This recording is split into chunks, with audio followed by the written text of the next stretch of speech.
Orain dela urte batzuk elak hartu zuen erabaki bat, eta izan zen kontseilu horretan CRLen gure parte hartzea suspenditzea.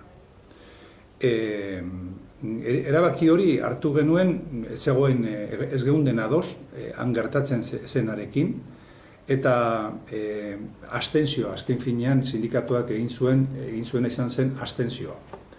Eusko Jaurlaritzak hartu zuen gure erabakia eta gure ordezkaritza eman zion gutxiengo sindikalari.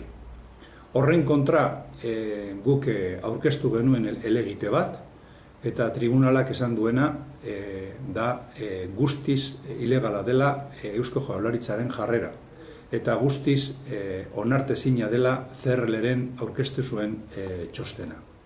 Hemendik aurrera bi aukera besterik ez dago, bat da joku arau demokratikoak errespetatzea, hori da elak eskatzen duena, Eusko Jaurlaritzari eskatzen dioguna, eta bigarrena da hori, edo nola, aurrera jarraitzea jarrera berdinekin. Aldatzen, orain legebiltzarrean dago anteproiektu bat eta ari dira eztabaidatzen lege berria, eta segurazki gu pentsatzen dugu hori egingo duela Eusko Jaurlaritza da legean zerbait aldatzea bere jarrerarekin jarraitzeko.